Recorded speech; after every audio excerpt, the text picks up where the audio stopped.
Hey there, this is my Azov 5319 review, and I hope you've got some extra fuel nearby. So starting off, we'll take a look through the truck setup and arrangement, starting with the engine. So for the engine, I have chosen the AM8 16.1, granting a power to weight rating of A. Following this, you can select either the high range or the off-road gearbox for your needs, though I recommend the high range gearbox in this instance. This rounds off the remaining stats as A and B- grade for fuel economy. If you're really wanting to use this truck a lot, then I'd recommend downgrading the engine to the 15.3 variant, which drops the power slightly but does improve fuel economy. The Azov 5 comes with only a few tyre options, all set at 50-inch diameter, starting with all-terrain, working the way up to chain tyres. For the initial release, the only mud tyre option available was the MHS-1, which is an okay tyre, and it was the only mud tyre available for the Azov series of trucks, excluding the Antarctic. However, as of the release of Phase 8, there is now the DMHS tyre set, which have the same stats for dirt and mud, but they're a bit more squidgy, so they seemingly perform a little bit better, though that could just be placebo. In either case, the DMHS are aesthetically more pleasing. No suspension changes, regular winch options obviously, a spare wheel option that is tucked into the cabin space so it doesn't occupy any crane space or hang under the chassis, so there's no reason to not carry it. Snorkel options are all rooftop, as is standard for the Azov trucks, so dunk it in the water as much as you want to. For add-ons, the only one you cannot use is the metal detector, so it can do anything you need it to do. You can tow a trailer from the rear hitch, so you could spark up quite an array of combinations. The chassis is good weight distribution, so with whatever add-ons you are using, traction will be good.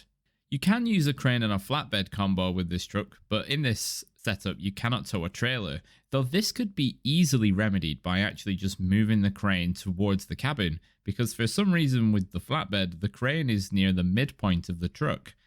Now for the low saddle this makes sense, but for the flatbed it just leaves a huge empty space between the crane and the cabin. If you remove the crane, the flatbed is moved forward up to the cabin, allowing the use of a trailer. I'm not sure if this is intentional or an oversight, but it does hinder potential efficiencies. As is the way with the Azov 6 and 7, the Azov 5 has all-wheel drive and diff lock always on for maximum performance in harsh conditions. However, only a 200-litre fuel tank. Big truck, tiny tank. Some kind of balancing decision has led to this truck having a poor small fuel tank. This isn't exactly aided by its fuel economy, so you can't really afford to dither around with this truck. So you get out there, get your cargo, drive across the map, deliver it, and then go home. Nothing else. Any more than that and you'll be out of gas. The in-game description of this truck even says that you will need supply lines to keep this thing going, and it definitely is true. If you venture into unknown territory with this thing, then you're in for a world of frustration. Fuel consumption levels for this truck vary hugely. Regular and dirt roads, you're looking at 8 to 16 litres per minute. And when things get a bit muddy, you'll be drinking way over 20 litres per minute. And if you're flat out, meaning your total driving time can be less than 10 minutes. So plan your fuel stops carefully.